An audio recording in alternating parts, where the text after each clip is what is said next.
Hey everyone, another week, another Chengyu. Laszlo Montgomery here, Chinese Sayings Podcast for a second time in a row, I might add. We're back in the final years of the Qin Dynasty.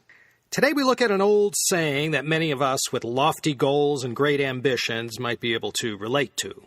鸿鹄之志. This is one of my faves, and a useful one to boot. But before we get into the interesting backstory for鸿鹄之志, let's put these four characters on the dissecting table and get to know their individual meanings and see if we can figure out what these four syllables all add up to. Sometimes you can guess the meaning at once, but most of the time, if you don't know the story, you won't be able to decipher the meaning. 鸿鹄之志. A hong, that's a swan or a goose. Hu also means a swan. In fact, just combine the two characters into honghu, and this is the word for a swan.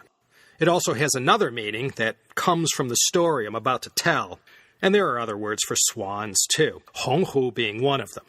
Zhi, first tone, once again is a possessive particle that sort of acts as the Chinese version of our English apostrophe. It has other meanings besides that. Won't get into them now. And the last character, zhi, fourth tone, means will or aspirations, ambitions. Four characters combined, a swan's ambitions.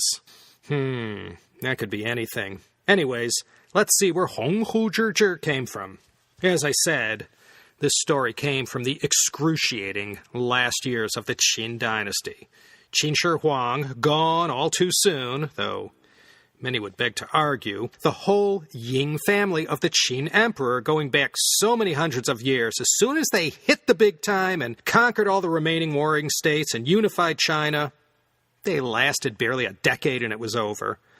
Last episode, we discussed Po Fu Chen Zhou, Xiang Yu's bold order to smash the pots and burn the boats and take the fight to the Qin army or bust. Today's story precedes all of that Chu Han contention backstory. Today, we look at the Dazexiang Uprising and the story of Chen Sheng and his number 2 guy, Wu Guang. Almost any history book will tell you. The Dazexiang Uprising was important because that was the first peasant rebellion that erupted following the death of Qin Shi Huang in 210 BCE. Following the Dazexiang Uprising, others felt emboldened enough to rise up, and suddenly there were many rebellions, big and small, happening everywhere in the Qin Empire. And as I said, it was all over in 202 BCE with Liu Bang founding the Han Dynasty.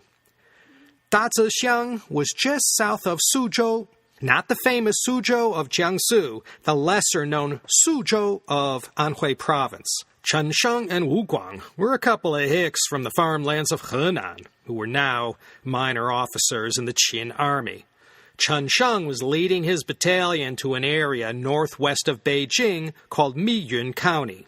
If they ever build an 8th or 9th ring road, that'll pass right through there. Chen Sheng, along the way, encountered these logistical problems, and his troops got stuck in the mud and their march fell way behind schedule. Anyways, Chen Sheng knew he wasn't going to make it to the fort on time, and the penalty for that was death. Remember, this is the Qin Dynasty. Legalism, no messing around. If you broke the rules, you paid for it. No parole or plea bargaining.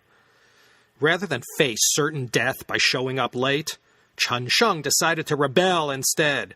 And not only did his troops join in, and this wasn't a whole army, it was less than 1,000 men, but so great was the secret hatred of the Qin Dynasty. Upon hearing of Chen Sheng's uprising, many others spontaneously rose up too, and they joined his rebel army.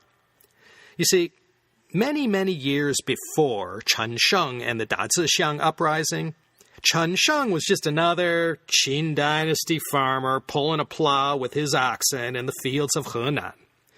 Even though he was just a mere peasant of no consequence, that didn't mean he was complacent with his lot in life. After a full day of hard work in the fields, dreaming away about his future, Chen Sheng used to tell his pals, "Hey, if any of us ever makes it to the big time, if one of us ever gets rich or attains power, whoever that is must come back and spread the good fortune to the others."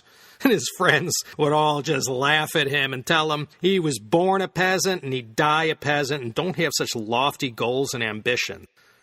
This was the countryside, and there was nothing else beyond their village, and certainly not beyond their county, that was of any concern to them. Well, no less a man than Sima Qian himself in the Zhi Zhi, in his masterwork, The Records of the Grand Historian, he retold this story for posterity and mentioned in the chapter Chen Sheng Shi Jia that when Chen plowed his fields and listened to the discouragement of his friends, he said the famous words, "Yan Que, an zhi Honghu zhi zai." How can a mere finch understand the great ambitions of a swan? So Chen Sheng expressed his great ambitions this way and scoffed at his fellow villagers whose hopes and dreams didn't go beyond the walls of their small Henan village. Well, July 209 BCE came Chen Sheng's big chance. He was the man with the Honghu zhi zhi, the ambitions of a swan. He was thrust upon the national stage. Well, his chance came and it went. This revolt that began in the Anhui countryside lasted for 6 months before it was put down by the Qin general Zhang Han.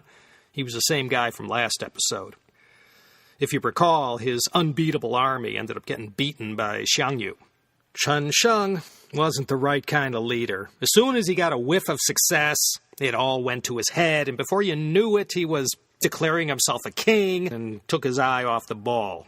Zhang Han's forces snuffed this Dazexiang Uprising out by the end of the year, and that was that. Honghu, a swan. Zhi, ambition or will. Honghu zhi zhi, the ambitions of a swan. You have great ambitions. So a honghu is not only a swan, it's also a word that, thanks to this story from the Zhi Zhi, describes someone who wants to go out into the world and do something with their life. So, that is the absolute skinny on the well-known and well-worn Chengyu, Honghu zhi zhi. I do hope you enjoyed that. And Honghu, those are two very nice-looking Chinese characters next time you're thinking about your next tattoo and like to wear your ambition on your sleeve. No pun intended.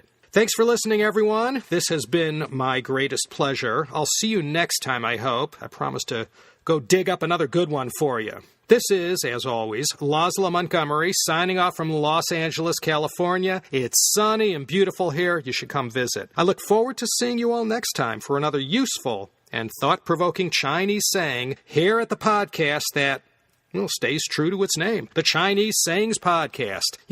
We had to pay a marketing consultant $75,000 to come up with that name for us, but it was perfect. See you next time.